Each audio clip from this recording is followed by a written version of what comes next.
Hey people, Shinobi no Kami here. In this fanfic, most people believed the Yondaime to be Naruto's father, but they were wrong. His actual father had to watch as Kyuubi was sealed into his newborn son and sent into a world of hatred. And now, he wants vengeance. Check the description and give a sub to my thumbnail maker God Kage Theories. Hit the like button and subscribe if you enjoyed it, and if you want to make suggestions or something else, tell me in the comment section. Now let's roll the intro.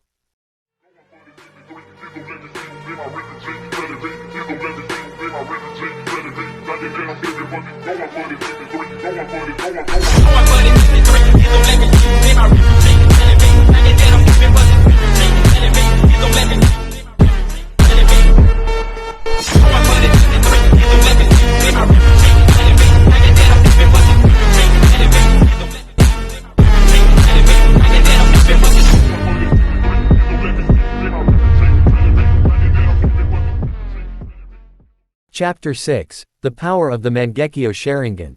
It usually took a lot to surprise Orochimaru, and this was one of the few times where he was surprised.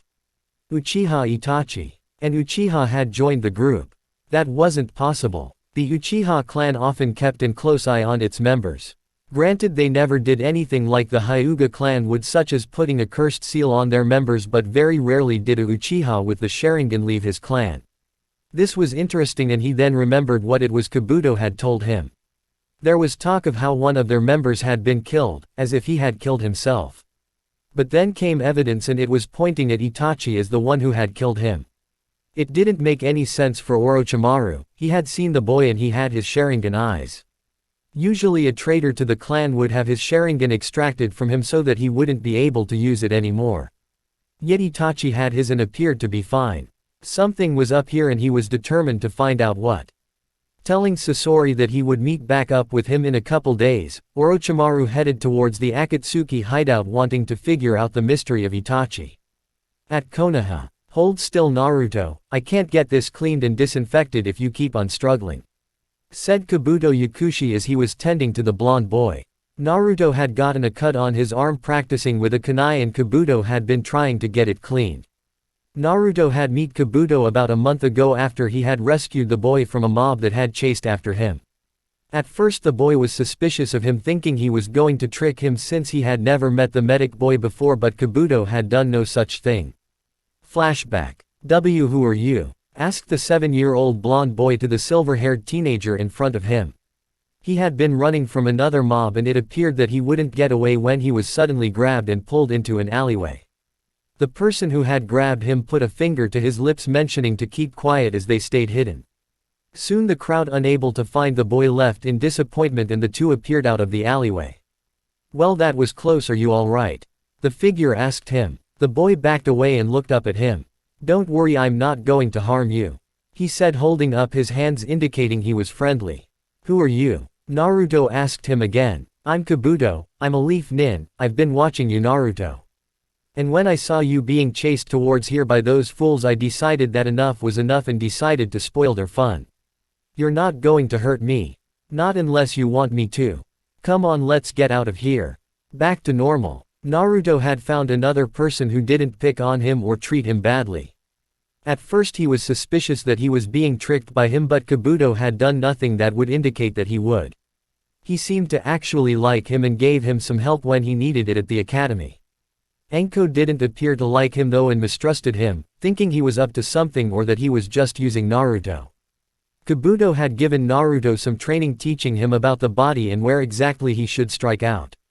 Naruto was grateful for Kabuto for helping him and was an eager learner, always wanting to learn more. He usually didn't get much help at the academy, as they only seemed to care about the Uchiha boy, saying how bright and much a prodigy he was while ignoring most of the other students. Naruto had no ill feelings towards the boy, but come on, he wasn't that great. They're all done, said Kabuto as he was done with the wound and applied a bandage to it. Thanks, Kabuto-san. Hey, Kabuto-san. Can you answer my question? Kabuto looked down at him, a smirk on his face. Sure, Naruto, depends on your question. I'll answer it. Naruto looked up at him, hoping that he could answer him.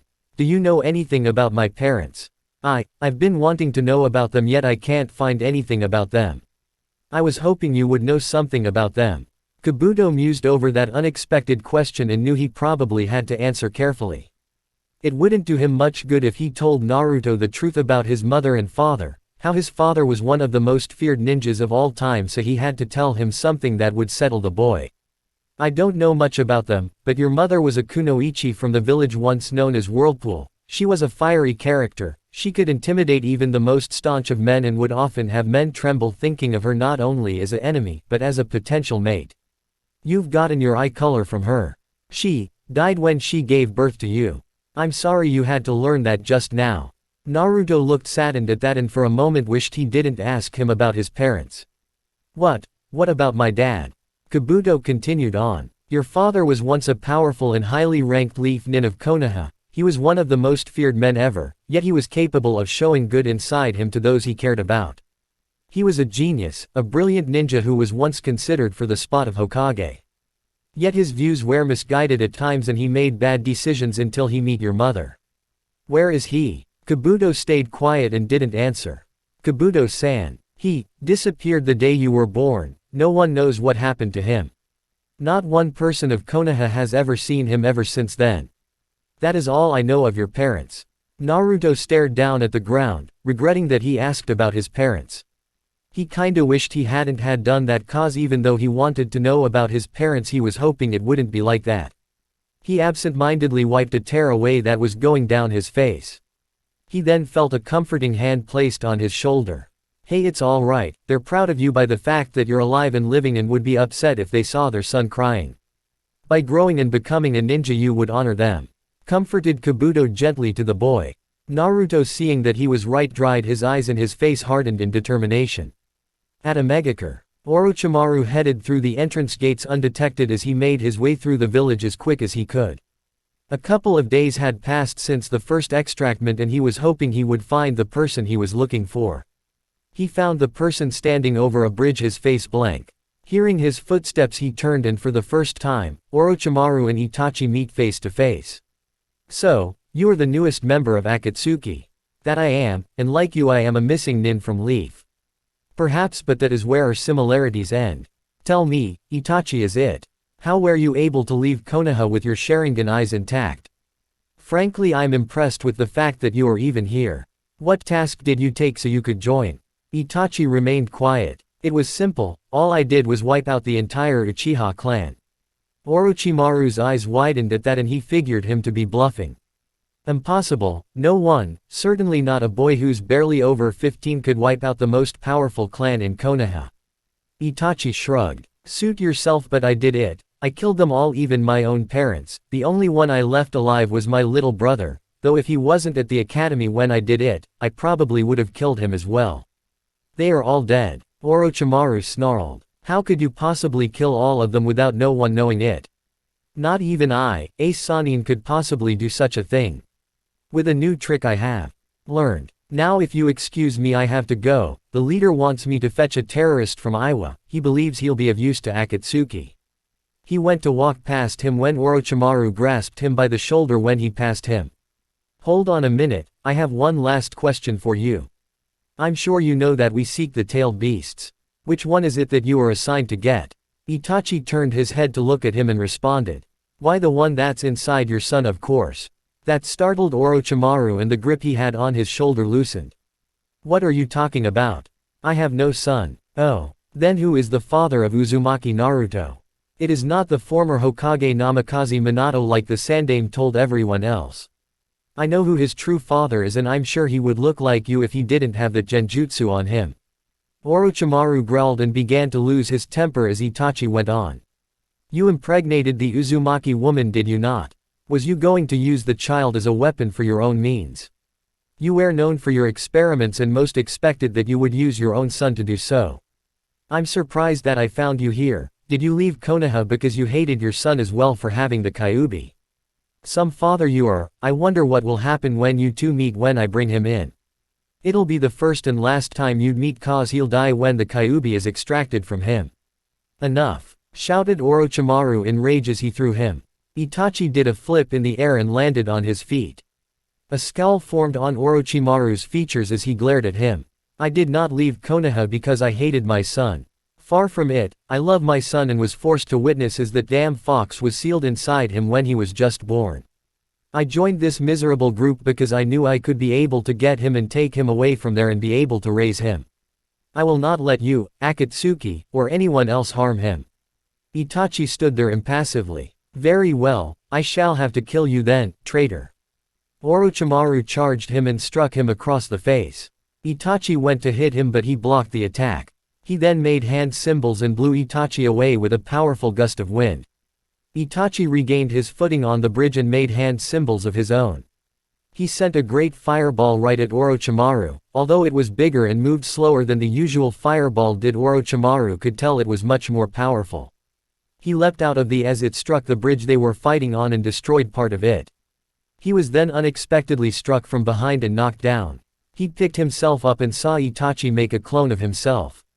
Not to be outdone and seeing a bit of mud nearby, Orochimaru scooped it up and made a copy of himself out of it to battle Itachi's clone. The two clones battled each other at the command of their users. Just when it appeared Orochimaru's gotten the upper hand against Itachi's, it wrapped itself around it and self-destructed, killing them both. Orochimaru and Itachi then continued fighting. Each countered jutsu after jutsu used by the other, though it appeared that Orochimaru had the edge and would soon defeat him. Though Itachi didn't panic one bit, it appeared. Orochimaru struck him across the face and sent him skidding to a stop at the edge of the bridge. Seeing an opening, Orochimaru summoned Kusanagi and leapt up prepared to end it, planning on stabbing Itachi through the heart with his blade. Just when it appeared he would do it, Itachi's hands shot up and caught the blade a mere inch before it went through his heart. The two were then caught in a struggle as Orochimaru attempted to push it through his heart while Itachi tried to stop it from killing him. Just when it appeared that Orochimaru was going to win, something happened to Itachi's eyes. They changed from the normal Sharingan eyes. Orochimaru then found himself in a different setting. The sky was red and the area was bare and broken. He was wondering where in the world he was when he found himself unable to move and that he was pressed against a cross. Struggle all he could not move. Itachi appeared in front of him. "Welcome to the place where I rule over both time and space." "What is this place? How did I get here?" "This is Tsukuyomi. As for how you got here, I activated my Mangekyo Sharingan and took us here. And as you can see, there is nothing you can do." Orochimaru struggled but found himself no matter how hard he tried to not move. In this realm time passes much different here. In the real world seconds could pass whilst days and weeks would pass here. "Now then, allow me to show you what I can do here." Orochimaru then saw an infant wrapped in a bundle against the ground. He then recognized it as Naruto. And suddenly stepping into view before him was Kyuubi. He could also see himself being held back by his former teammates. The fox growled and Orochimaru watched as Kyuubi disappeared inside Naruto. "In this realm I rule, I can make you witness anything I want you to see. And since this memory seems to have an effect on you, I'll let you relive this event over and over again," said Itachi to him, who vanished. Orochimaru could only look on in horror as he was forced to endure watching Kyuubi sealed into his son helplessly again and again. Each time more painful to watch than the last. There was nothing he could do as he was helpless to do anything. After what seemed like the 100th time he was forced to watch it, he found himself on his knees back in aim with Itachi standing over him. He couldn't do anything but stare blankly after what he had to witness. "See, that is the power of the Uchiha clan. Killing my own best friend to obtain it. I tested it out against my family and it worked quite well. And now I know how powerful it is, judging by you." Orochimaru turned his head to look at him and then with his last ounce of strength threw a punch. Itachi blocked and countered it easily with one hand and pressed his other hand against Orochimaru's stomach. "Begone," he shouted as his hand became engulfed in flames, and he then struck him with a powerful blow, burning through the robe and scorching his side, knocking him away and off the bridge and into the raging water below. Itachi walked towards it and looked into the water, seeing if he had survived. Seeing no sign of him, he then turned away and headed back, getting ready to report to the leader. Elsewhere, the raging water exiting out of the village of Rain and nearing a swampland began to get calmer. A bird circling from above dropped down carefully and, keeping an eye out for predators, began to drink from the murky water. Suddenly a pale hand shot out of the water, terrifying the bird into flight. Grabbing a hold of a plant nearby, a figure emerged from the water. Orochimaru, His body dragged through the current of the water, pulled himself up out of the water, and after he reached a shoreline and solid land he collapsed defeated. Chapter 7. A New Home in Rice. It had been nearly a month since that disastrous attempt at defeating Itachi where Orochimaru after his defeat was kicked out of Akatsuki. He was forced to go on the run to avoid the hunter nin that was sent after him to make sure and see that he was dead. Plus the fact that he had his ring still meant that he would have attempts on his life now by them due to them wanting it as they would need it. Orochimaru had discarded his Akatsuki robe and outfit and was wearing an outfit similar to the one he usually wore back in Konoha before he left. He had on the left side of his stomach bandages covering it due to the wound Itachi had gave him. That side of his body had been badly burned from Itachi's attack and he was fortunate to have survived the attack. Although it would heal until it did, he would have to put salves and ointments on it from time to time. What was there he could do now? Perhaps his one chance at getting his son back was gone due to his temper getting the best of him. Now they were after him and he could only fight them off for so long before they would kill him. He was currently living in the wilds trying to think of something that would enable him to get his son back. The place he was at was known as the Valley of the End. He knew the history of it. It was the place where the first Hokage and Madara Uchiha had their battle. It was good as place as any for him to make a base for now. He sat down on a boulder and mused. What could be done now? He was out of Akatsuki and just yesterday he had killed a hunter nin sent after him. It appeared that unless he was able to gain a lot of strength soon he would not be able to get his son. He growled and kicked a rock that was near him a distance away. Suddenly it dawned on him as he remembered where he was. This area, the land he was in which was a couple days away from Konoha, was known as the Land of Rice. He remembered seeing some of their nin before in the Chunin exams before he left. They didn't last very far into it with only one team making it past the Forest of Death stage and all of them defeated in the mini-tournament stage. Rice was a relatively weak country, as they were barely known. Though at one time it was a strong country and nearly threatened Konoha, but due to an unforeseen accident which blew up part of the village, it wasn't well known and its ninjas lesser known as well. His curiosity intrigued, he then started to make his way towards the village of Rice, wondering how the country was doing. It might be of some use to him. At Konoha, Naruto sat in his room at his apartment working over a piece of paper. He was paying extra attention to the detail, making sure he got everything right. If he made a mistake or if he found something he didn't like, he would tear it apart and throw it in the trash and then work on a new paper trying to get it right. He had been working on it for the past couple of days when he wasn't at the academy or walking around Konoha as he wanted to finish this. He then suddenly heard his door being opened. He turned around thinking it might have been an angry villager barging into his home, but to his relief it was just Kabuto checking up on the boy. Working hard as always, said Kabuto with a smirk as he went over to the boy.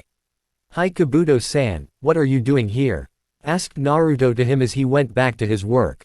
Not much, was in the neighborhood and decided to check on you. I've heard you've been having trouble at the academy. Naruto nodded. It's pretty hard there, the people there don't help out very often, they all seem to be obsessed with that Sasuke kid. He's not that great. Kabuto shrugged. Don't worry about it, besides you don't need to get in trouble with the Uchiha. He is the last of his clan and you'd have 100 people after you if you said that out loud.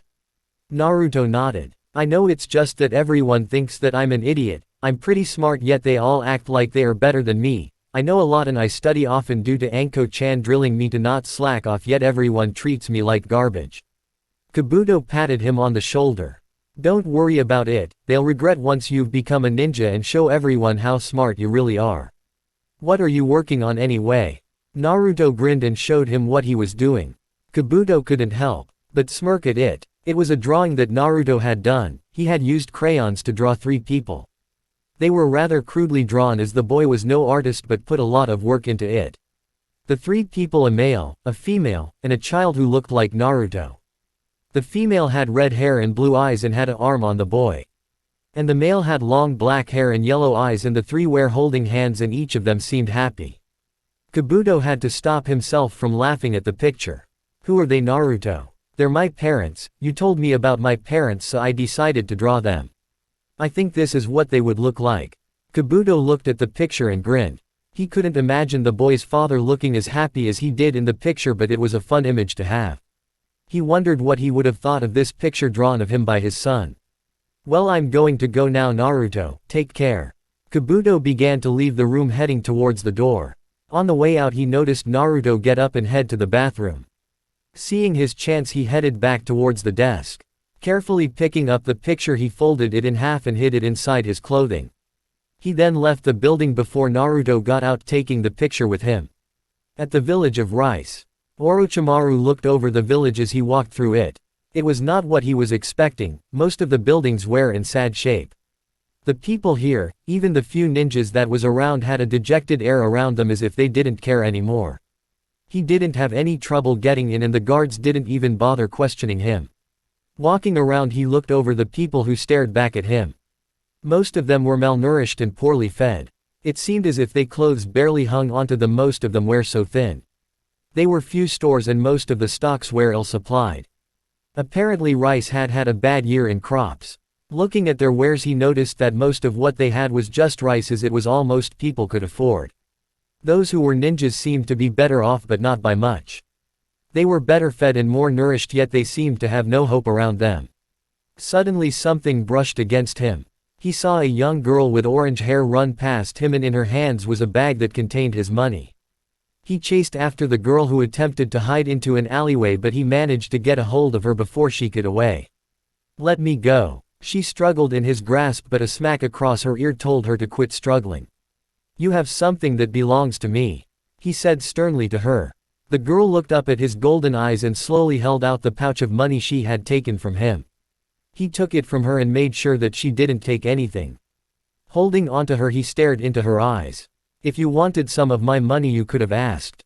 He took out 2 coins and handed it to the girl, who quickly took them the moment she could.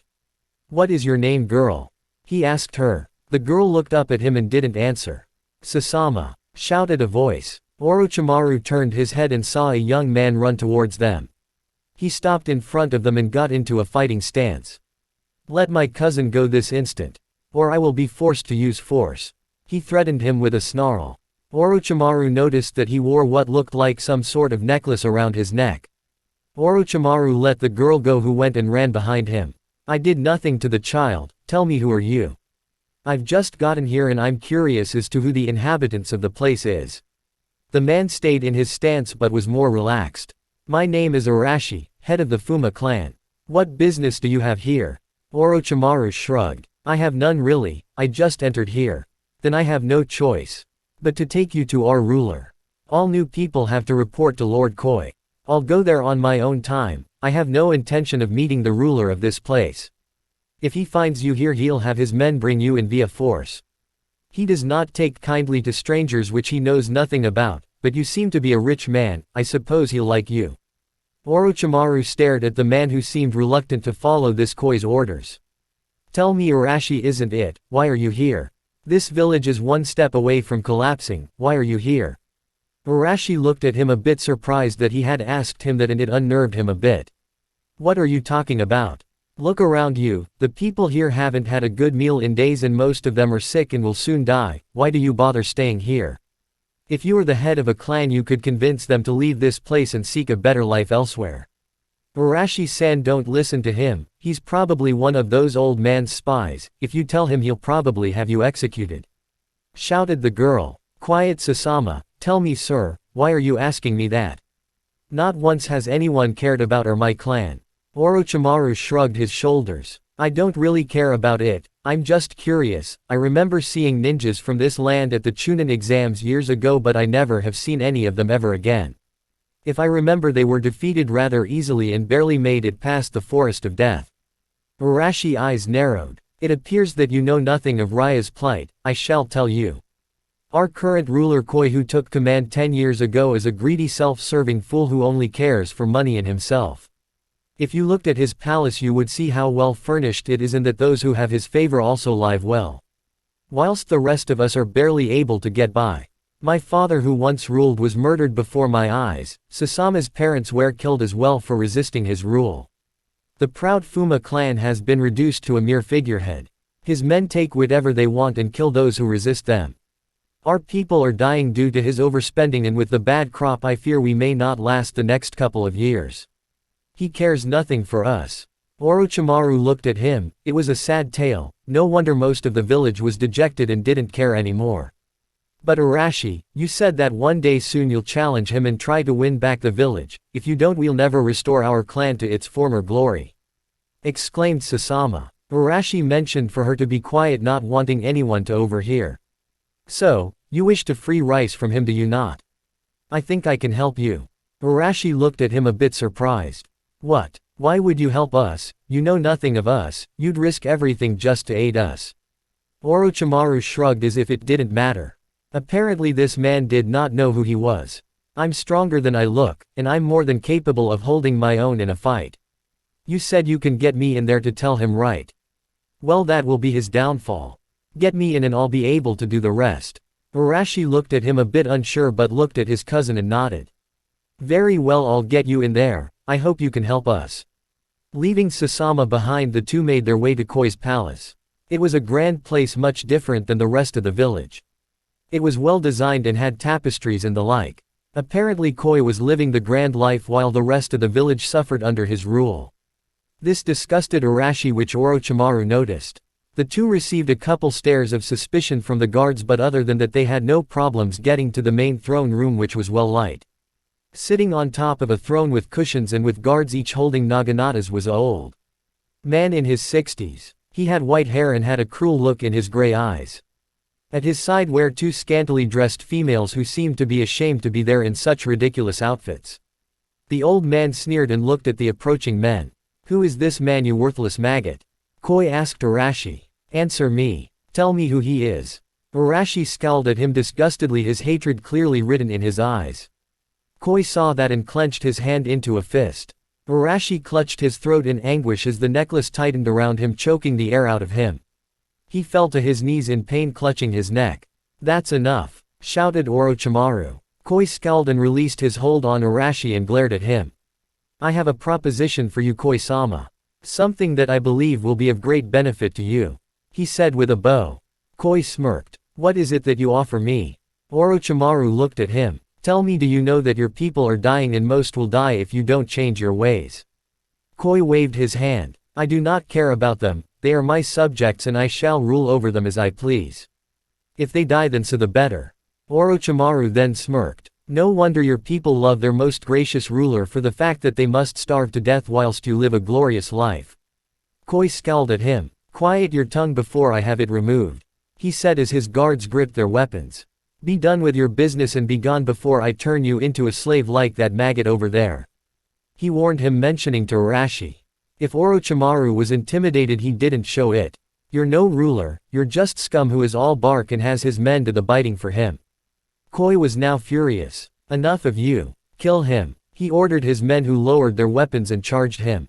Orochimaru smirked and waited until they got near before he started making hand symbols. Suddenly a thick darkness covered the entire room. The inhabitants couldn't see or hear anything.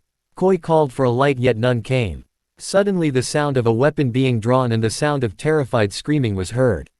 When the lights came back on, Koi could only look on in shock as the floor was painted red with the color of blood, from his men who had been sliced apart, and some missing body parts as they had a look of horror on their faces. In the center with Kusanagi drawn stood Orochimaru impassively. "I am possible. Guards," he shouted as the door behind him opened, revealing more men. Orochimaru was prepared to deal with them when suddenly Arashi went past him and attacked them. Using only taijutsu, he was able to defeat them in his rage and knock them all out. Once he was done with them, he then saw Koi attempting to run away. Koi saw him prepare to go after him and closed his hand into a fist as the necklace around Arashi's throat activated and started choking him, keeping him from going after him. Seeing that he could now get away, Koi attempted to run. He barely got 3 steps when a sword plunged inside him. Looking down, he saw himself impaled with the blade. He slowly turned around and saw the man who stabbed him, who then made hand symbols and cut a bit of blood from his finger. "Your reign has ended, Kuchio's no jutsu." A large black snake appeared before him and seeing him hissed and opened his mouth and dove down. Koi didn't even get the chance to scream as the snake engulfed him, effectively ending his rule. Orochimaru sent his sword away and looked at Arashi. "There, it is done, now go do whatever it is you want with this land." Wait. Arashi walked forward to him and much to his surprise kneeled before him. You saved my clan, you saved my home and my village. I am in your debt. Orochimaru rolled his eyes and got ready to chastise him for overreacting when they suddenly heard the door being opened. They then saw Sasama along with a group of people, some armed with weapons, enter the building. They looked at Orochimaru and Arashi, seeing the two. Also Koi was nowhere in sight. Was it possible? Was the man finally dead? The one who had ruled over them for so long. Sasama, seeing Arashi kneeled as well in front of Orochimaru, he looked at her confused. Slowly the rest of the group of people kneeled as well. Tell me, stranger, what is your name? Asked Arashi to him. Orochimaru, he responded, not sure what to make out of it all. Then so forth, you are the new ruler of Rice Country, all hail Orochimaru-sama. Shouted Arashi, followed by a chorus of yells from the group. Orochimaru looked at the people, confusion in his eyes, but slowly a smile formed on his face. What had basically started as giving some aid to them resulted in him becoming the ruler of a country and loyal followers. Not bad for one day. 1 week later, Kabuto waited outside the gates of Konoha in the dead of night, waiting for the man to appear. He tapped his foot impatiently as he waited. If he was found, he would be questioned for being outside in the middle of the night, and he wished the man he was waiting for would get here soon. Suddenly he heard the hooting of an owl, slowly making sure to keep out of sight of the gate, headed towards the source of it. Once he had gotten a safe distance, he quietly kneeled before the figure before him. I was starting to think you wouldn't come, Orochimaru-sama. He said to him. The pale man smirked. Sorry for not being here so soon, Kabuto, but I had business to attend to. How is Naruto? Kabuto nodded. He is growing and he is doing well at the academy. I've been helping him, and so has Anko. We are giving him aid, though she suspects me. I have yet to gain her trust. He is a good student but has trouble sometimes with the instructors. But other than that, he is doing well. Orochimaru nodded. Good, he's growing well. Has the bastards given him any trouble? Some, but usually me or Anko are able to stop it before it gets out of hand. Anko seems to take a liking to your son, perhaps because she sees you in him. Also, the Uchiha clan has been wiped out. I know that. Itachi Uchiha killed his clan, did he not? All except for his younger brother Sasuke. It was something I didn't even think would happen. Orochimaru nodded and remembered his and Itachi's battle. Kabuto, watch over Naruto for me. I feel that soon I'll be able to get him and take him away from here and raise him. Make sure that he is alright. He then went to leave when he heard Kabuto call him back. I figured that you would want this, sir. I think you would enjoy it very much. He reached into his shirt and pulled out a paper that was folded. He handed it to him. Orochimaru unfolded it and looked at it, wondering what it was. Slowly a smile of happiness formed on his face as he looked at the picture he would hold dear to his heart.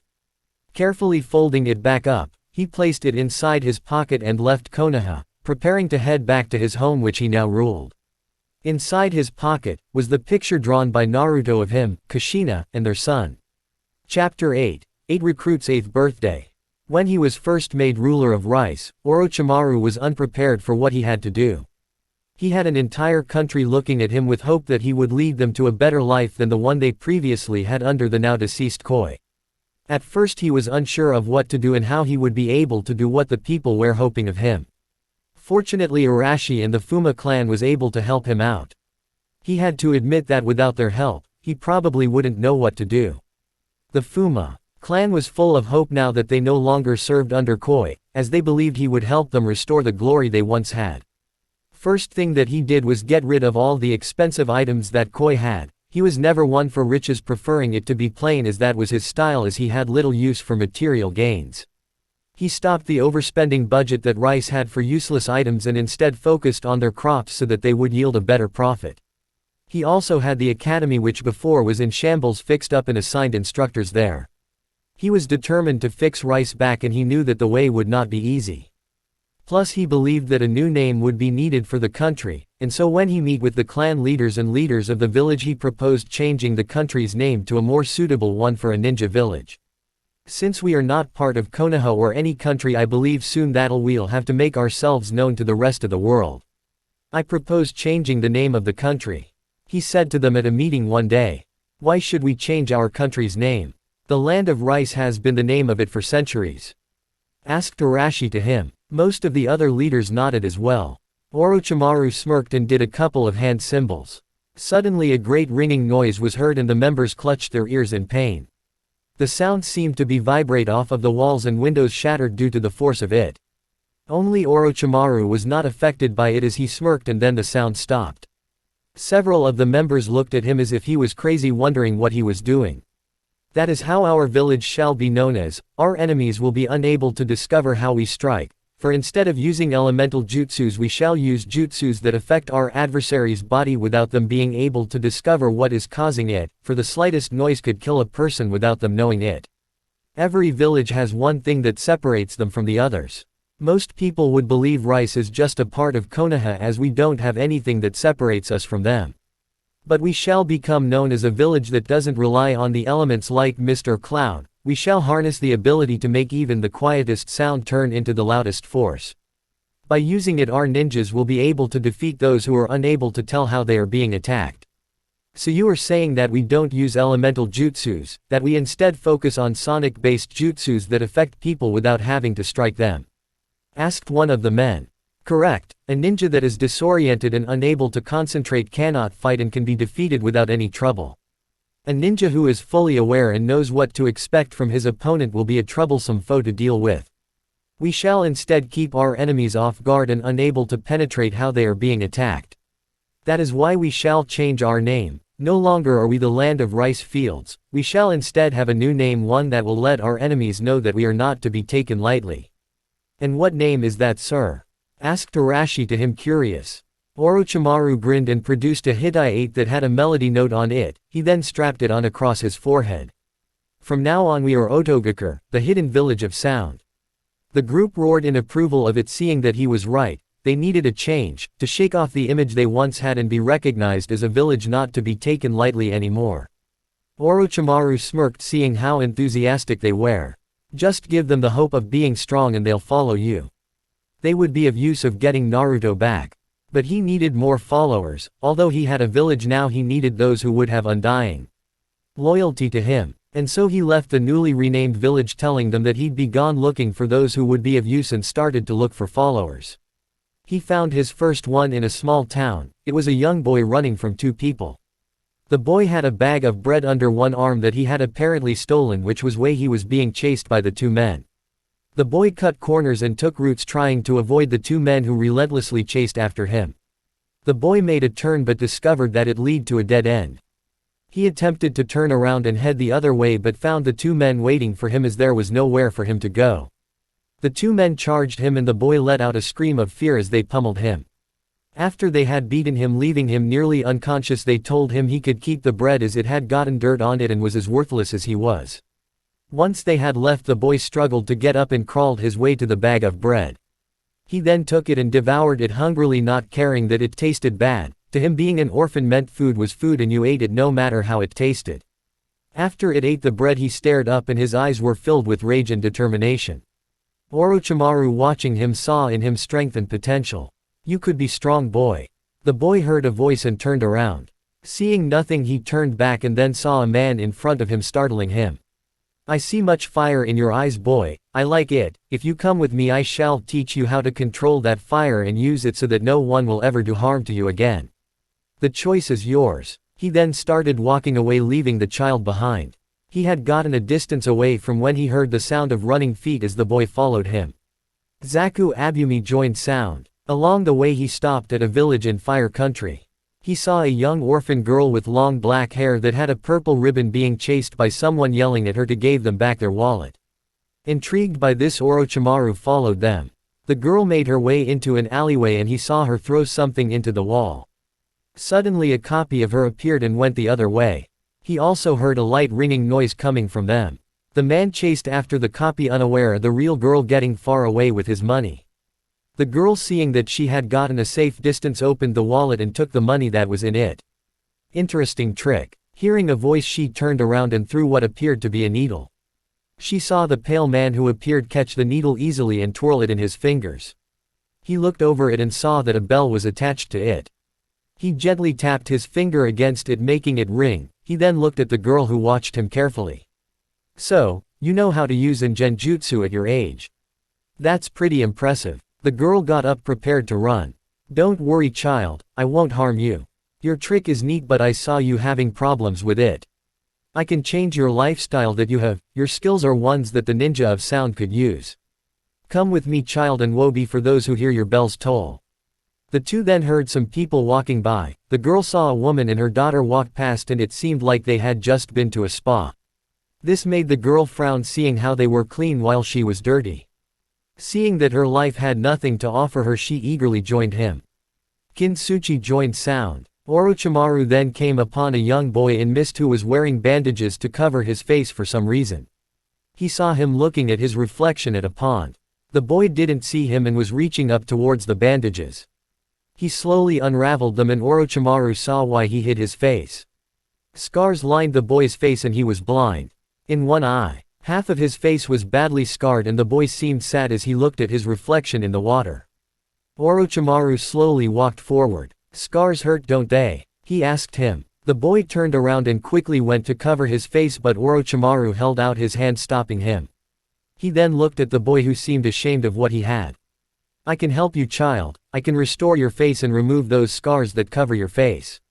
The boy looked up at him in surprise.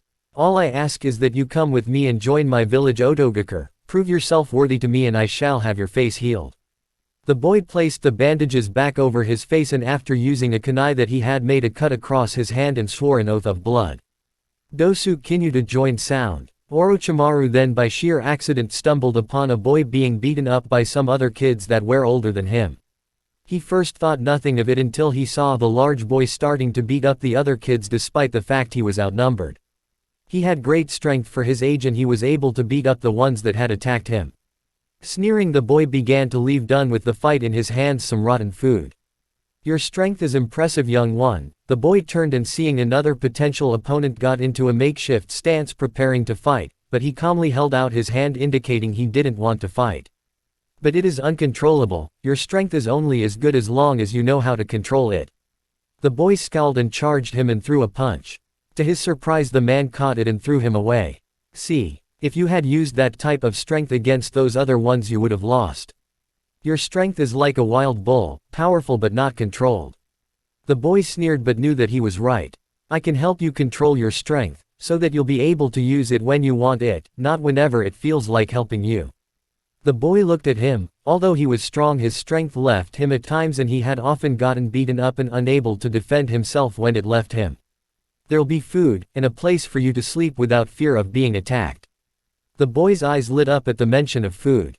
Seeing a chance to keep his strength under control and be able to eat, he went with the man. Jirobo joined sound. Orochimaru then discovered a tanned-skinned boy in rock country. The boy seemed to be hiding something as he wore a shirt that was much too large for him and he wore a bandana to cover up his forehead. He had intelligence in his eyes and was cautious as he walked around the settlement. He saw the boy hid into a corner and look around. Seeing no one around, he then lifted up his shirt. Orochimaru saw to his surprise extra limbs appear. 4 arms which he had kept hidden under his shirt. The boy was no ordinary child, that was clan related. Very interesting. The boy, hearing a voice, turned around and went to hide his arms. He saw a pale-skinned man in front of him. I've read about the ninja clan said to be relative to spiders, but I didn't believe they still existed. The boy scowled at him and went to leave. Just leave me alone, you piece of garbage. The boy walked out of the alleyway yet was met by the man before he could exit. He then went the other way and he reached out his hand and shot out a string of web. He went up the building, but when he was halfway there it snapped and he fell to the ground. He hit the ground with a thud and winced. Your skills are weak. He turned his head and scowled at the man. Your thread is barely able to hold you. Shut up. I don't need you telling me what is wrong. I can help you, boy. I can show you how to control your power. Yeah, right, and be a local audition at a zoo as well. Sneered the boy. No tricks, you can reveal yourself fully without having to worry about being scorned at. In ZODIVK, as long as you are powerful and useful, you do not need to worry about what you look like. The boy looked at him suspiciously. All his life, ever since his parents died, he had to cover his extra limbs and third eye for fear of being labeled a freak and monster by everyone else who saw him. He wanted to be able to walk without the fear of being treated like a monster for so long. He never got the chance to do that here. The choice is yours. Either stay here and hide yourself or come with me and you'll be able to shed your disguise. Orochimaru began walking away and wasn't surprised when he heard the boy following him. Kidomaru joined sound. Orochimaru then discovered two boys each looking similar looking through the trash for something to eat. They seemed cautious as they rummaged through the trash. They found some bread that was still good and then the two sat down and removed his coat as he teared the bread in half. He then handed it behind to the other boy and Orochimaru saw him reach and take the bread. Then the two boys joined back to back connecting to each other as they ate. Twins, brothers joined together. He watched as the two ate the bread seemingly not minding that they were combined from the back. Very interesting as they looked out for the other. Just like the multi-limbed boy, they were considered freaks by everyone else due to their state. A brother's bond is not easily broken.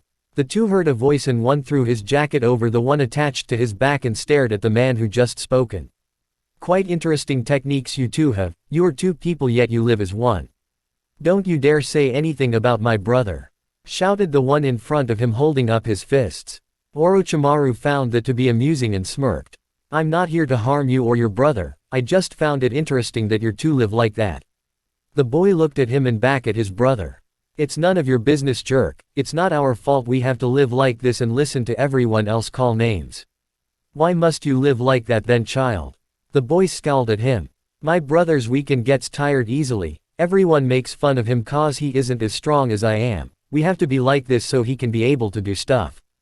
Just leave us alone. Orochimaru reached over and removed the boy's coat revealing his brother.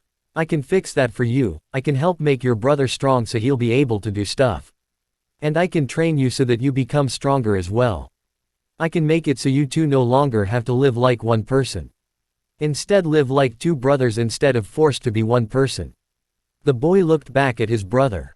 Be able to watch him run and play without fear of him collapsing. It was a burden for him to have to carry his brother around all the time and his brother wished that they could live as two siblings instead of one person all the time. Could this man do that? Seeing hope for them, the boy with his brother rushed up to join him. Sakin and Ukin joined sound. The next hopeful Orochimaru encountered was a feisty redhead who strangely enough, reminded him of Kushina with her attitude. The brat had a way with words and he had to hit her across the ears to let her know he didn't like that kind of language from her. Let me go you big stupid jerk, shouted the girl squirming in his grasp. He had caught her trying to steal from him. She tried to bite him but he remained firm and added pressure reminding her that he was not taking her mouth lightly. You displayed some skill back there brat, he said to her which surprised the redhead. The girl looked up at him. If you hadn't breathed so loudly and hesitated I might have not suspected you. The girl became upset and again resisted trying to break his hold he had on her. She squirmed and tried to kick him in the knee which he dodged amusingly. He then looked into her charcoal eyes. There was much fire in them, determination and resiliency she had and plenty of it. She had the look of a girl who had been through hell and back and wasn't going to give up. She would be a great kunoichi if she could chill her anger and not be so temperamental. He let go of the girl and she started to walk away from him. Paying her no more thought he began to walk away. He then heard shouting and a scream. He turned around and saw the red-haired girl being chased by an older woman. The woman was yelling at her for not getting any money, and saying that as punishment she would take her flute away from her. The girl was running as fast as her legs could but she couldn't outrun the woman. She tripped and fell dropping her instrument. She was about to be grabbed by her when suddenly a kunai whizzed through the air and stuck the woman in the throat.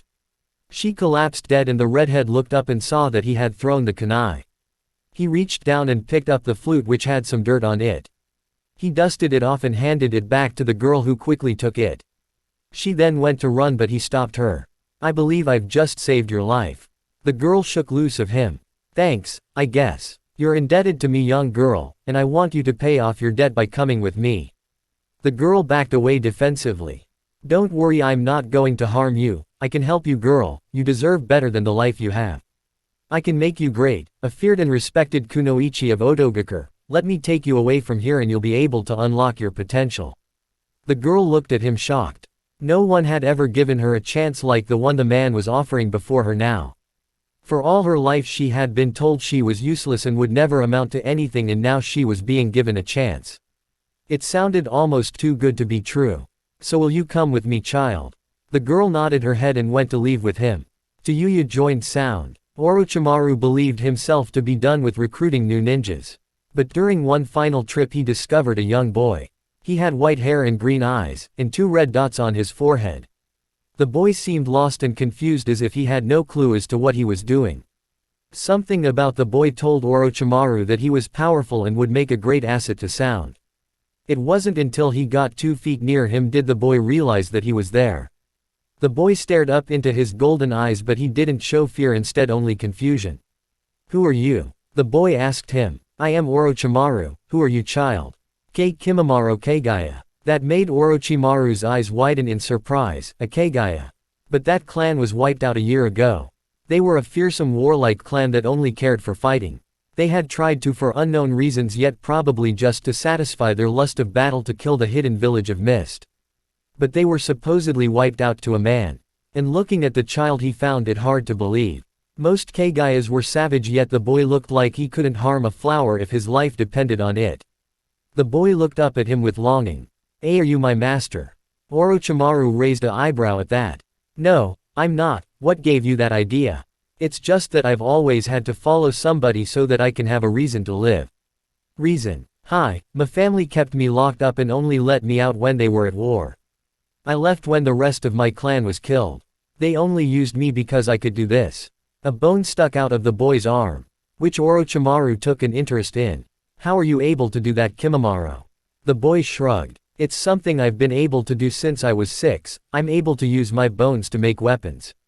"Interesting, Kimimaro. You say you follow someone so you can have a reason to live, right?"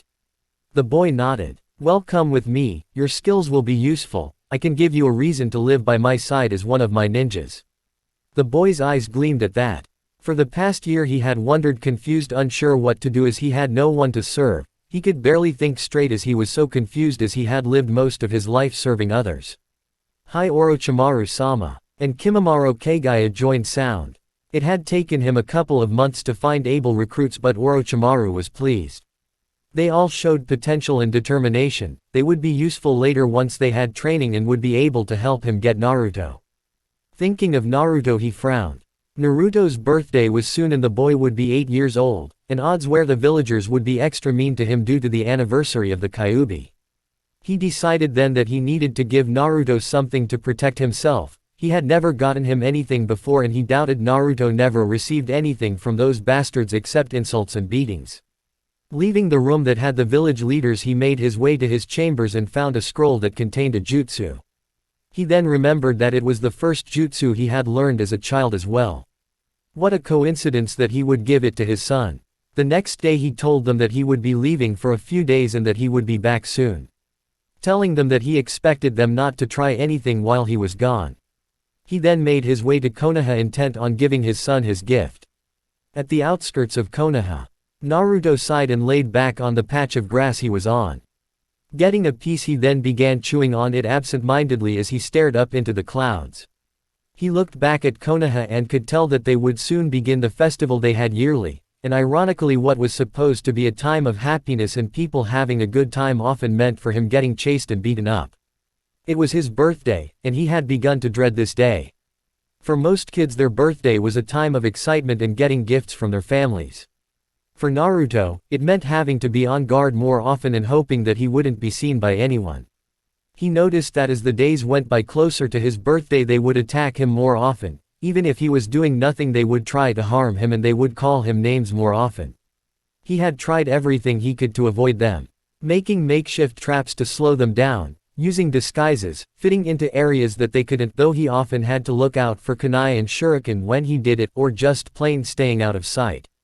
Though he was often found out and had to run for his life from them. Although he had some people who would look out for him like Anko, Kabuto, and an instructor from the academy whose name was Iruka, he often had to be on guard and watch out. Though he could stay near the Hokage's temple as they wouldn't dare attempt to harm him there, he eventually had to take a risk and hope that while he made his way back home he wouldn't get found by them. Standing up, he quietly headed back towards Konoha, getting in and wincing when he heard the guards call him Demon Brat. It hurted when someone called him that. Seeing that the people were too busy setting decorations up for the festival that they wouldn't notice him, he quickly made his way back to his home. Once he had gotten to his apartment, he laid down on his bed and sighed as he went to sleep. Wham! Wham! He Woke up hours later and it was nightfall. He then began hearing the pounding sound on his door. "Open this door and get out here, you little brat," shouted a voice from outside that made his eyes widen. Someone was trying to bust his door down and get him. He cursed himself. He shouldn't have fallen asleep. He was only planning to rest for an hour or so, but he had overslept.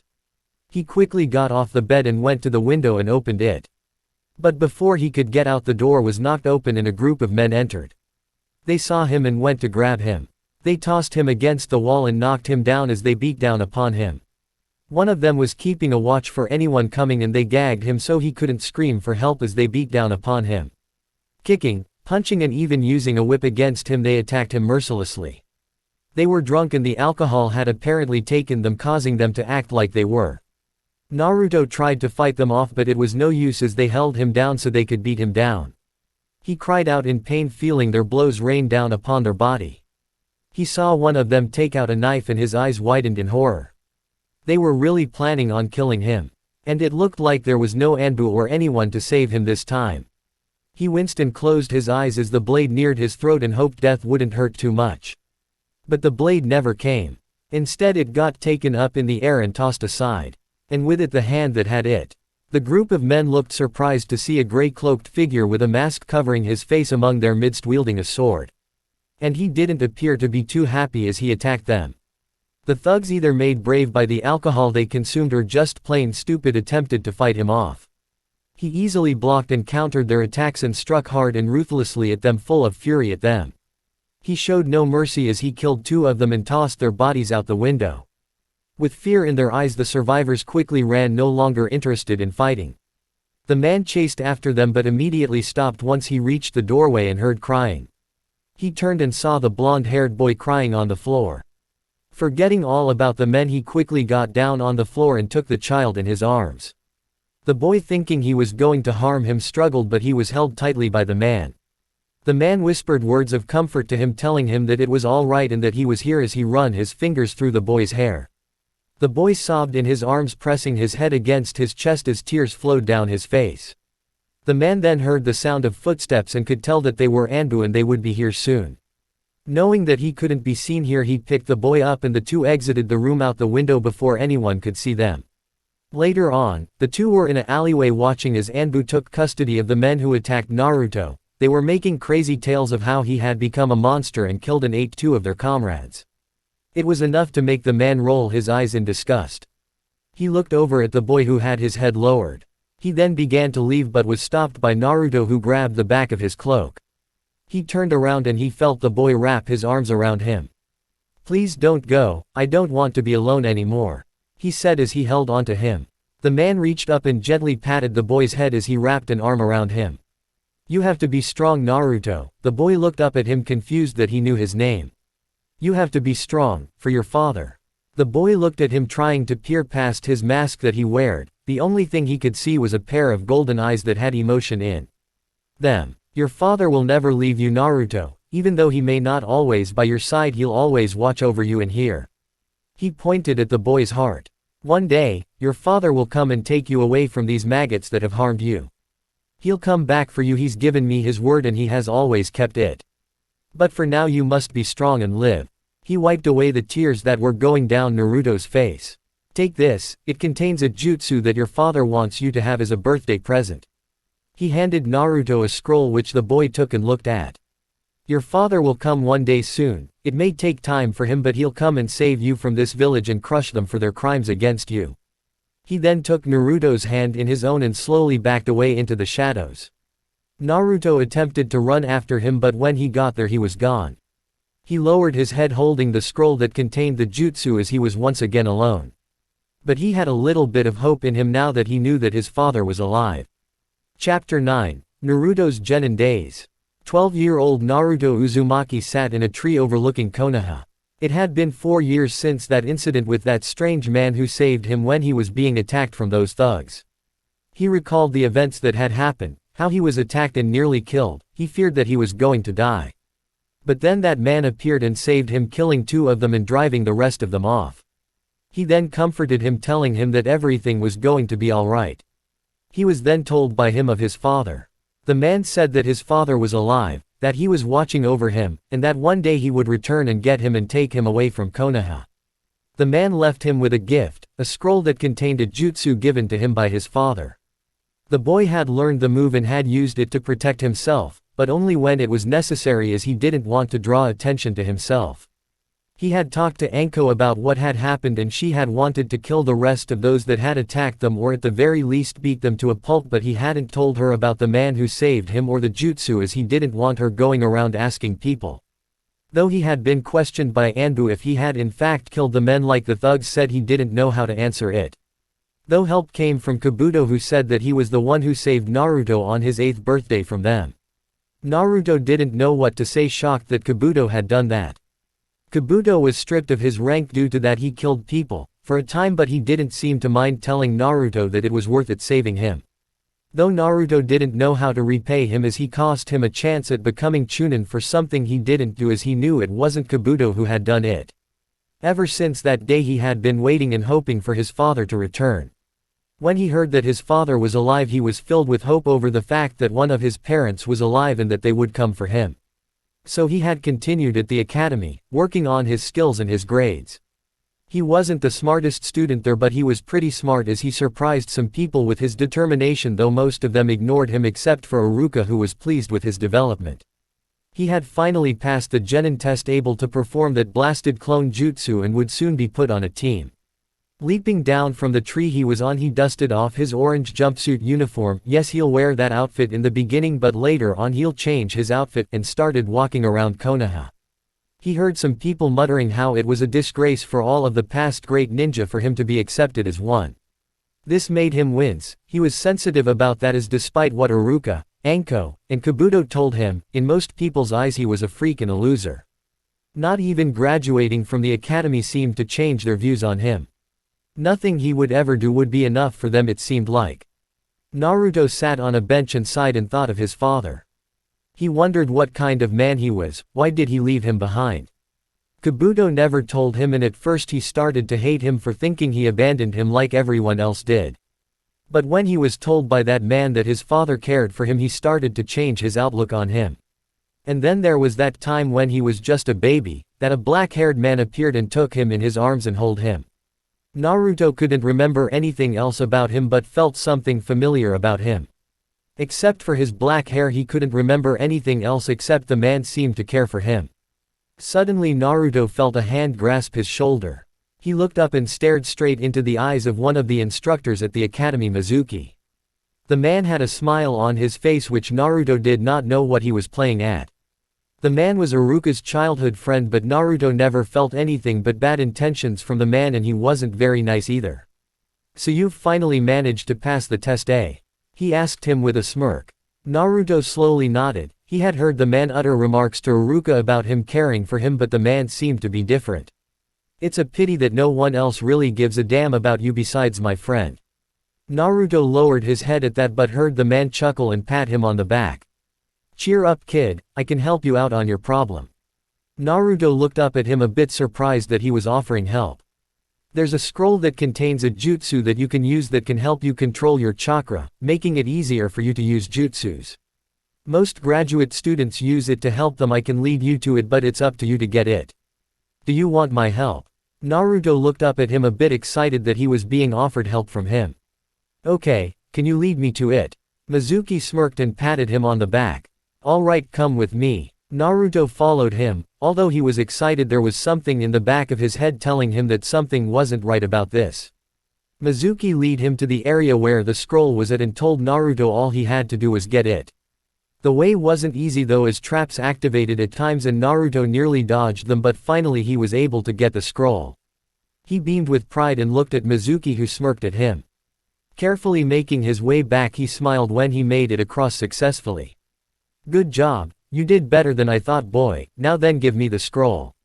Naruto looked up at him with confusion. "Why? You said that I could use it to help me get control over my chakra." At him asking him that, Mizuki's smile went down a bit. "Never mind about that, I need to open it for you now. Give it to me. I can open it myself. Why do you want this anyway? This is a genin scroll anyway, you don't need it. Look, shut up and quit asking questions and give me the damn scroll." Mizuki said with a bit of anger in his voice. No, not until you tell me what you want me to give it to you, said Naruto with defiance at him.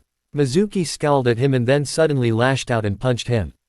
The force of the blow caused Naruto to fall to the ground, losing his grip on the scroll. Mizuki then scooped up the scroll and smirked at him. Did you really think I'd let a monster like yourself have a scroll like this? You're even stupider than I thought. Good riddance, brat. Mizuki then ran off laughing to himself. Naruto picked himself up and in anger chased after him. That's my scroll, give it back. In anger he then made hand seals prepared to use the jutsu that was given to him by his father. Senajushu. Mizuki heard the words and turned around and saw Naruto leap into the air and extend his arm. Suddenly to his shock a snake shot out of the boy's sleeve and before he could defend himself bit him on the face. He screamed in pain and clutched his face, dropping the scroll he had, which Naruto picked up and ran off. Mizuki clutched his face, unable to follow after him. Visibly fang marks from where the snake had bitten him were at. He seethed with rage that had happened to him and by that little brat. He would pay dearly for this. Later on, Naruto was training in the woods. The scroll that he had taken by his side. Although he had opened it, it didn't seem to help him much, as only one of the jutsus he was able to learn. Naruto. He turned his head and saw Iruka running up to him. The boy smiled at him but noticed that he had a frown. What have you done? Naruto looked at him confused, not understanding. Do you realize what you did? What you stole? What are you talking about, Iruka-san? Iruka frowned and went over to the scroll and picked it up. Do you not realize what this is? This is the seal of scrolls. It contains forbidden jutsu and you stole it. Naruto's eyes widened at that. But Mizuki told him that was just a scroll used by genins. But Iruka-san, I'm very disappointed in you, Naruto. Do you not know how much an uproar the academy is in? Some are wanting you dead for thievery. The Sandaime is doing everything he can to stop them from sending out Hunter Nin after you to kill you. How could you do such a thing? But Mizuki told me it was just a genin-s scroll. He never said anything about that, replied Naruto, who looked like he was about to cry. Please don't lie to me, Naruto. Tell me the truth. Why did you steal it? Asked Iruka sternly to him. Naruto told him everything, how Mizuki promised to help him, telling him that the scroll was able to help him and that he thought it was just used to help him get better control over his chakra. Naruto, I know you want to prove yourself, but stealing and framing other people isn't the way to do it. As your instructor, I hereby strip you of your rank and banish you from the academy, exclaimed Iruka, making the boy's eyes widen in shock and horror. No, this can't be happening. All his dreams had gone to kaput. How could this be possible? Iruka looked at him sadly and went to leave with the scroll. But before he could, he was suddenly attacked and knocked into a tree. Naruto watched as a figure took the scroll and smirked at him. Iruka looked up at the person who attacked him. Mizuki. Mizuki, with scars on his face due to Naruto's attack, smirked. Thanks for doing my job, old friend. I'll handle everything. No. Get away from him. Before he could react, he was suddenly knocked in the back and lost hold of the scroll and fell to the ground. He saw Naruto with it and he scowled. Give me that scroll. He drew his shuriken that was on his back and slashed at him, which Naruto dodged. Naruto glared at him and looked at Iruka, who was standing up. Iruka-san, I believe this is yours. He went to toss it to him but stopped when Mizuki spoke up. Wait. I was just testing you, that's all. I never wanted the scroll. I just wanted to see how much skill you had and you passed the test. Iruka is the liar, not me. He's the one who wants the scroll for his own uses. Now give it to me, Naruto. I will ensure its safety, he said to him, sure that he could deceive the boy again. Don't listen to him, Naruto. Now I know the truth. Mizuki was the one who tricked you, as the old Mizuki would never deceive you.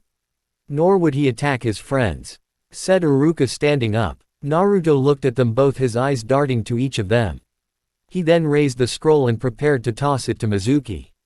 The man grinned, prepared for it, only to have it wiped off his face when Naruto changed his angle and tossed to Iruka, who caught it. Arg, gra, you stupid demon brat. You'll pay for this, Mizuki shouted in fury. But before he could get him, Iruka appeared in his path. Naruto, run. Naruto went to run but was suddenly stopped. Hold on there, brat. Have you ever wondered why people call you monster, why everyone hates you? Why your own parents abandoned you? Taunted Mizuki to him. That struck a nerve and made Naruto stop in his tracks. Naruto, don't listen to him, get out of here. Shut up Iruka, there is something inside you, child. I'm sure a demon like yourself knows, that was responsible for the deaths of hundreds of people 12 years ago, and it was you. You with your birth killed countless people including Iruka's parents. That made the boy's eyes widen in shock. He was the cause of that tragedy that happened 12 years ago. What was he talking about? See boy, you're a monster, that's why everyone hates you, because of the beast that you are, the Q. Shut up. Before he could continue, Naruto punched him in the face and knocked him back into a tree, blood sprouting from his nose. Just shut up. I don't care why people hate me, I just don't care. But I do care about pieces of trash like you tricking me into hurting the people I care about. Mizuki picked himself up and growled. Fine then, I'll kill you, you miserable maggot. But before he could, Naruto suddenly made hand seals. Taju Kage Bushin no Jutsu. And before Mizuki appeared hundreds of copies of Naruto, the man looked in shock at what he saw. Impossible, you learned one of the jutsus from the seal. Naruto didn't answer, instead him and all the clones charged Mizuki. The man attempted to fight them off, but there was too many and he fell to his knees. He looked around desperately for a way out and saw Naruto and 4 others make hand symbols.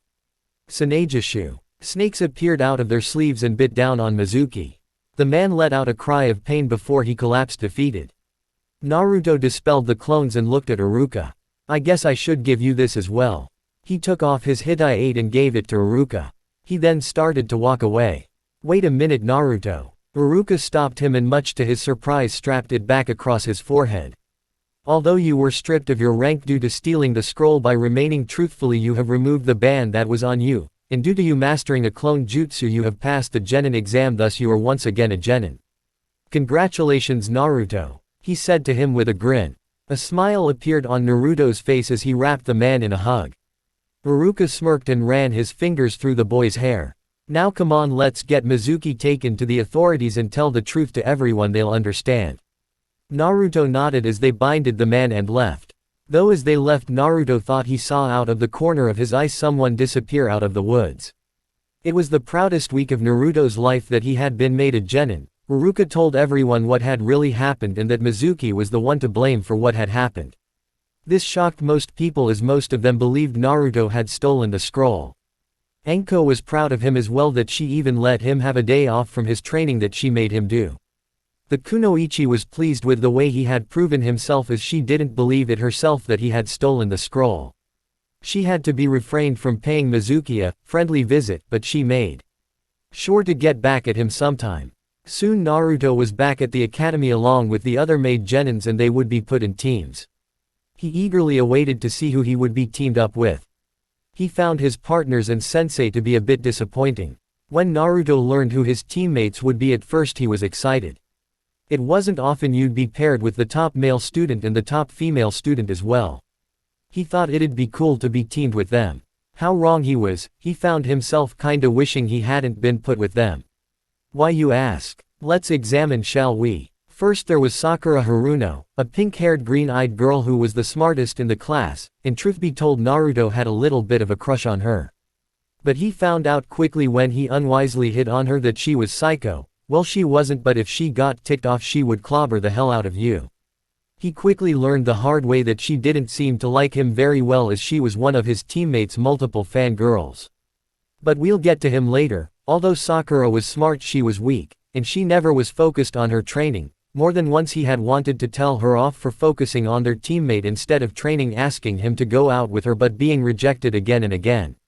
And although she knew the basics of stuff that was in a book, in a battle she was useless, as her stamina and talent was below average, and she wasn't concerned with being a ninja, it seems like, as she wore makeup to try to impress their teammate. Though she understood things better than most, she often missed out small things that most would see. And she took for granted the simple things in life at times, which annoyed him. And then there was their other teammate. What a character he was. He was the top-ranked student who graduated, and he knew it. He at first looked upon Naruto with distaste, as if he was unworthy of being in his presence. This upset Naruto, as he disliked arrogant people. He was the most skilled of them all and seemed to think he could do it all himself. Though there was more than meets the eye to Sasuke Uchiha, lone survivor of the Uchiha clan who desired vengeance. Naruto at times believed he would be a great competitor and rival if he wasn't so angst and obsessed with killing his brother. Then there was their sensei. Now Naruto had respect for him, but he hated the fact that nearly every day he was always late, claiming to have lost himself on the path of life. Naruto had first told him that he probably was just off reading those perverted magazines. This annoyed the man, who performed a rather humiliating jutsu on him entitled the 1,000 Years of Pain. And he also seemed to focus on Sasuke as well, teaching him skills whilst ignoring him and Sakura. This annoyed Naruto, and he wondered how this guy, Hitaki Kakashi, was made a sensei if he only focused on one person. The team and their sensei had their faults, but after a survivor mission where they realized they needed to work together to be able to succeed, grudgingly they began to accept each other and began functioning as a team. It was unknown at the time if the team would work together and function well. Only time would tell. At the Konoha Police Corps holding cell, a ragged Mizuki heard the door being opened and someone walking towards his cell. He was placed in a solitary cell by himself, and he was bitter over what had happened. He looked out and saw to his surprise a teenager with silver hair and glasses mentioning for him to come forward. He growled and walked forward. "I had to wait until I was allowed to come here. I have a couple words of advice for you, Mizuki, about your foolishness." Mizuki growled and prepared to say a few unsavory words when he was suddenly grabbed by him. With surprising strength, the person's voice turned deadly serious at him. "You made a foolish mistake attacking the boy and framing him, you fool. Do you not know who he is?" Mizuki growled and spat in his face. "He's nothing but a stupid brat who got lucky. Now get your hands off of me." Kabuto reached up and wiped off the saliva off his face with a scowl. "You really are dumber than you look. The boy's father would be most displeased if he learned what you did, that you tried to attach him." Mizuki scowled. "Why should I care? The boy's parents are dead. No one cares about that stupid kid." "Wrong, his mother may be dead, but his father, Orochimaru-sama, is very much alive." At that, Mizuki's eyes widened in horror. The kid was Orochimaru's son. And he had attacked the man's own flesh and blood. "I don't think he'd take it lightly that you attacked his son. If I were you, I would sleep with one eye open and a dagger in your hand. Goodbye, Mizuki." Kabuto let go of him and exited the place. Mizuki spent the rest of the night checking his cell, making sure that he was alone and that no one else was with him. Chapter 10. Trip to Wave. Naruto tapped his foot impatiently as he waited. With a glance of annoyance, he checked his watch.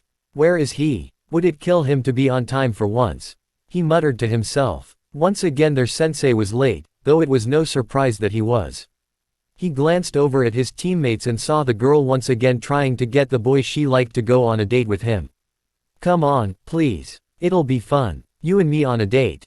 she asked him. Giving her a sideways glance, Sasuke responded.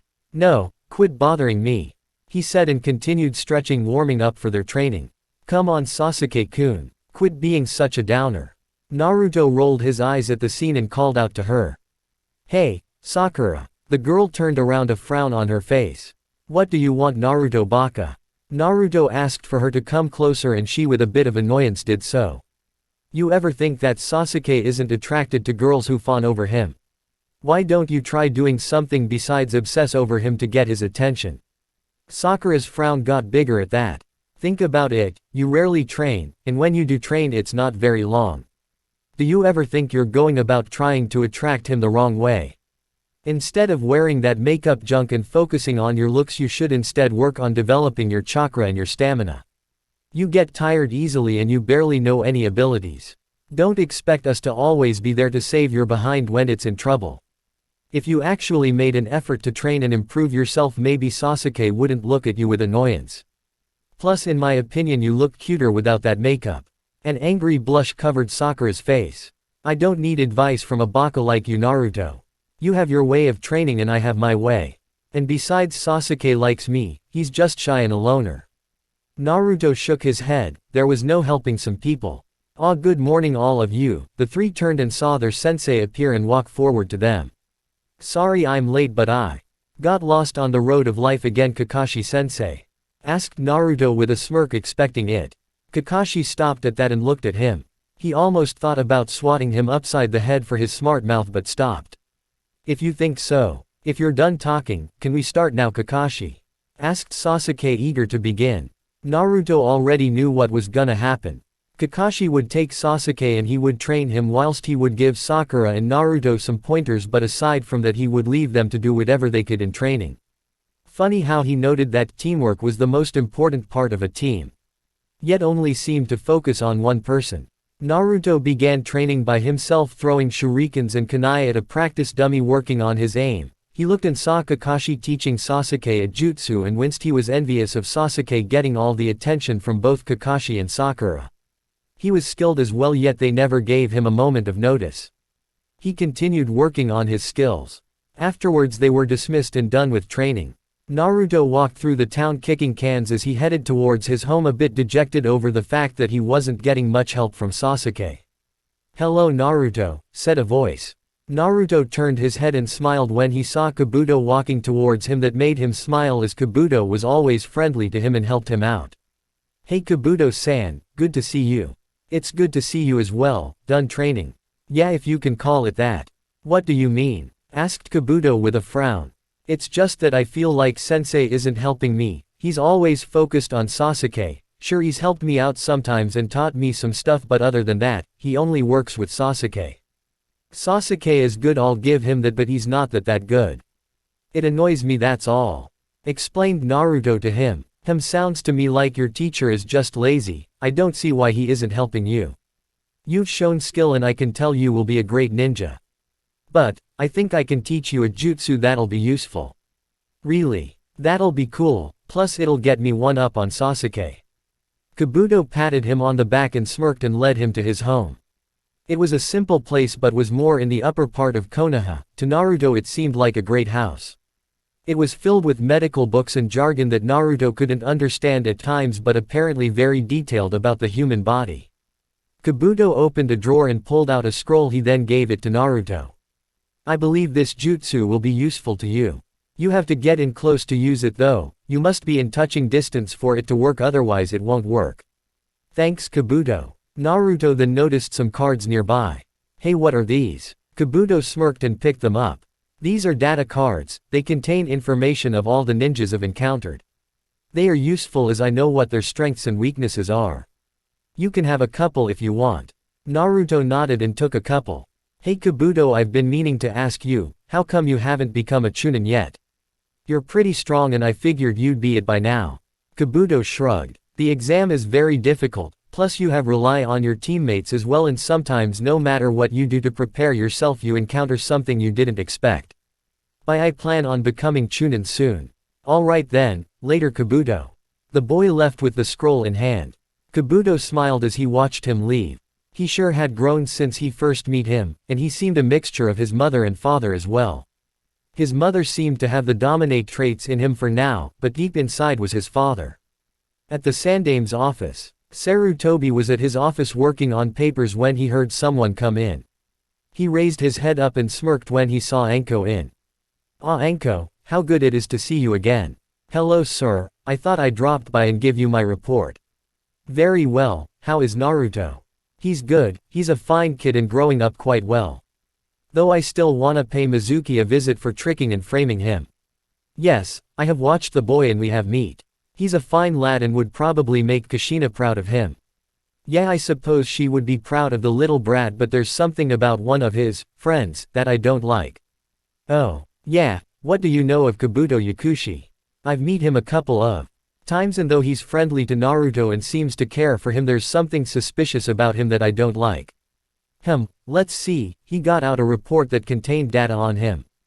Kabuto Yakushi, age 19, rank Genin, teammates Tsurugu Masumi and Akato Yoroi forming a helmet sword armor trio.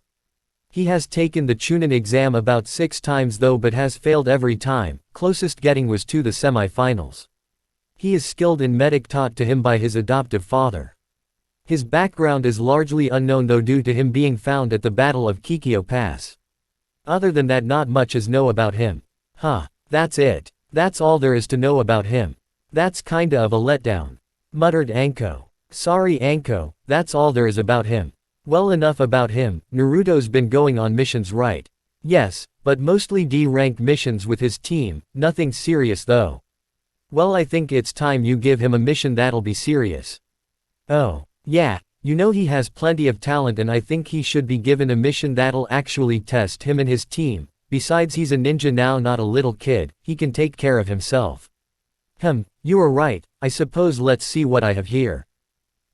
Here's a mission that I believe will be of good experience for him. I've been meaning to give that to a team soon anyway. He handed the paper to her with details about the mission. She looked over it and nodded. I suppose it'll do, but AC rank mission seems a bit light to me. At his age I was already doing a rank missions with. She stopped at that, realizing what she was about to say. Anko, are you alright? Sarutobi asked her with concern. It's nothing, I just had to stop myself from saying his name. I'll see you later, give Naruto the mission soon. She then left his office as Sarutobi watched her go, a look of concern on his face. The next day Naruto was sparring with Sasuke while they waited for Kakashi to arrive. Sakura was watching, being Sasuke's cheerleader, cheering for him and booing every move that Naruto did.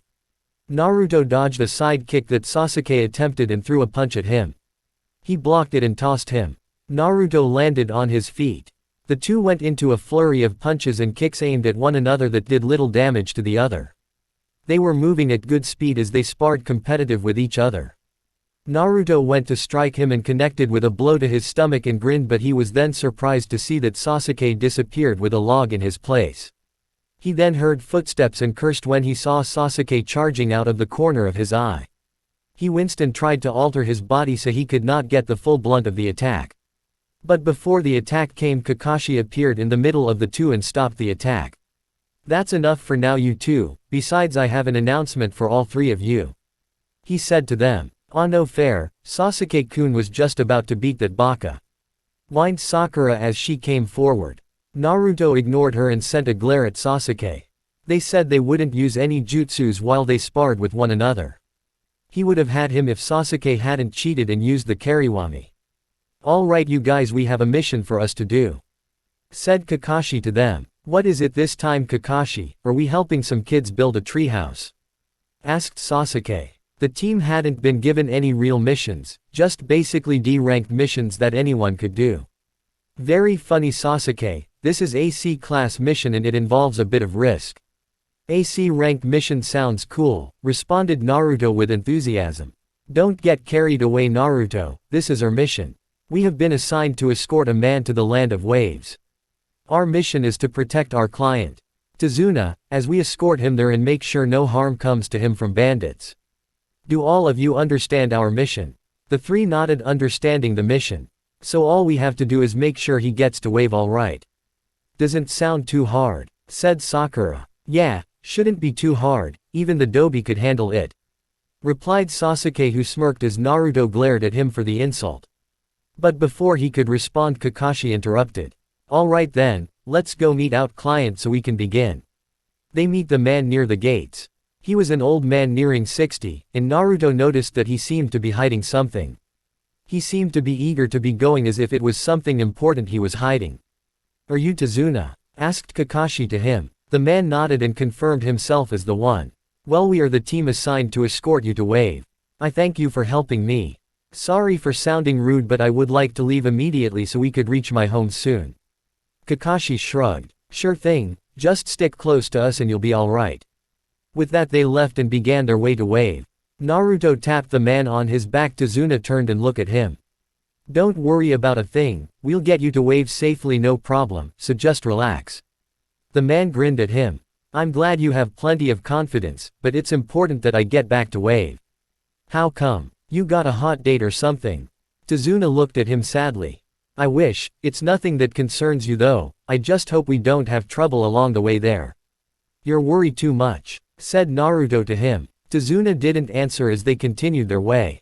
The group made their way towards Wave Country at a steady pace. There was very little trouble along the way though, and Kakashi seemed confident that they would have any problems along the way, but told the group to keep a lookout. Both him and Naruto noticed though that Inari's eyes darted around at times as if he was suspecting danger to happen. This made Kakashi curious. During a break, Naruto was off by himself doing some private business. He was wondering what Inari was also worked up about. Suddenly he heard footsteps. He immediately stopped what he was doing and pulled his pants up. He then noticed that it was just Kakashi. Oh hi sensei, I'll be heading back now. Wait Naruto, I was wondering if you noticed anything about our client. Besides the fact that he's jumpier than a frog at times. Not really. Kakashi crossed his arms. So you noticed it too, guess you noticed things that I didn't think you'd see. Naruto smirked. You tend to underestimate me a lot sensei. Maybe. Sensei, how come you never train me like you do Sasuke? Sure you give me some pointers and tips but other than that you never train me in Sakura. Kakashi paused and looked at him. Maybe because I made a vow to a friend that I wouldn't let any of the Uchihas fall that I focus on him. At that Naruto frowned. So if I was an Uchiha like Sasuke you'd give me the attention he gets is that what you mean sensei? Kakashi frowned at that. What are you getting at Naruto? Nothing it's just that you always focus on him. Come on sensei he's good but he's not that good. Don't get on Sasuke, he's had a hard life. Naruto scowled at that. There it was again with the fact that he was the sole survivor of his clan that he should be treated special. Don't start that sensei, I know all about what happened to him, I just feel you're focusing on him too much. Kakashi paused and looked at him in annoyance. The boy saw his parents murdered in front of his own eyes. Naruto this had an effect on. Well, what about the fact that I never knew my parents? That I don't have any clue why everyone in that miserable village hates me. Shouted Naruto at him. Sasuke's lucky you know that. He had a family, he has people that care about me he's getting everything he's ever wanted on a freaking silver platter. Me. I got nothing, that's what I have. Kakashi didn't respond he just stared at him. You're lucky you know that. All of you are, you got to actually see your parents and had them be there for you. Do you know where my parents are? No I don't. Naruto smirked at him. Neither do I. Look Naruto I'd rather not talk about families during the middle of a mission. Well then listen instead. All my life I've been wondering where my parents are, why I don't have anyone to call family. Seeing everybody else with their parents while I'm all alone. You know I read about your father, you may think your childhood was bad and you may think Sasuke's is bad as well. But at least you had somebody, until you lived with no one, no friends no family you don't know how great your life was compared to mine. Naruto walked past him, Kakashi went to grab him by the arm but Naruto shook away not wanting to talk anymore. Kakashi watched as he headed back towards the others. Maybe he should have focused more on him. The group continued their way. Sasuke and Sakura noticed tension between their sensei and teammate as they avoided talking to one another and didn't even look at each other. As the group continued their way they suddenly halted when Kakashi held out his hand mentioning for them to stop. He calmly walked towards a small puddle of water in the road and looked at it. He dipped a finger into it and looked back at the group. We are being followed, and I'd say they're about to reveal themselves, now. Leaping out of the trees suddenly were two nins. They both wear sharp metal gauntlets that had claws on them that seemed to be tipped with poison. They wore the horn-covered Hitai-ates that signified them as missed nins but seemed to be missing nins. So, the old geezer has hired some protection eh? No matter we'll deal with them quickly. Said the one with one horn. We shall brother, before long they'll wish they hadn't encountered the demon brothers. Shouted the other with two horns. The two charged Kakashi and he narrowly dodged their claws. Something you failed to mention to us Tazuna? Asked Kakashi avoiding their attacks. Don't bother, our job is to only kill him. Shouted one horn. If you give up now, maybe we'll let you leave with your lives. Taunted two horns. Damn it, come on Sasuke let's go. Sakura you protect Tazuna. Shouted Naruto as he and Sasuke prepared to charge. Kakashi saw the two missed nins grin under their masks and realized they were up to something. Wait, stop. But he was too late. Now Mizu. Suddenly a chain shot out of the brother's gauntlet. Sasuke saw it and moved at the nick of time, but Naruto wasn't fast enough and was encircled and trapped by the chain which had shurikens attached to it and tore into his flesh. You really are a fool if you think you can beat the both of us. Sneered Mizu. Working together we are unstoppable. We are two bodies fighting as one. Taunted Guzu. Naruto struggled but to no avail as the blades pierced his skin. Now then, Mask Man you're the leader of this group aren't you? Unless you give us our target we will tear this fool apart. Our chain is strong enough to cut him to rabble. Demanded Mizu. Kakashi stared at them and responded. Go ahead, he's just deadweight to us. He's just a burden. The group's eyes widened in shock at that. What? Kakashi sensei you bastard. shouted Naruto in pain. Ha ha ha. So much for friendship, brother. Very well, have it your way, pull harder brother, we shall tear him to pieces. Taunted Guzu. But before they could, something went past them as a blur. Suddenly the chain broke into pieces, freeing Naruto. What? Who did that? Shouted one of the brothers. Kakashi and the others seemed to be shocked as well. I did, said a voice. The group turned and saw a figure. He wore gray clothing and had light flexible armor on himself. Black hair in a ponytail, and he wore a mask shaped like that of a wolf which covered his face, hiding his features from all of them. And he wielded a katana in his hands. You fool! You'll pay for that, shouted Mizu. Very well, come get me, said the man to them. You'll learn not to mess with the demon brothers, shouted Guzu as they charged him. As they neared him, he suddenly disappeared. The two looked around for him but couldn't find him. Suddenly Mizu let out a scream of pain and Guzu looked on in horror as the figure had stabbed him in the back with the blade. Mizu fell to the ground with a thud, not dead but badly injured. Mizu, I'll kill you for that, vowed Guzu. He charged him, claws bared, but the figure disappeared again.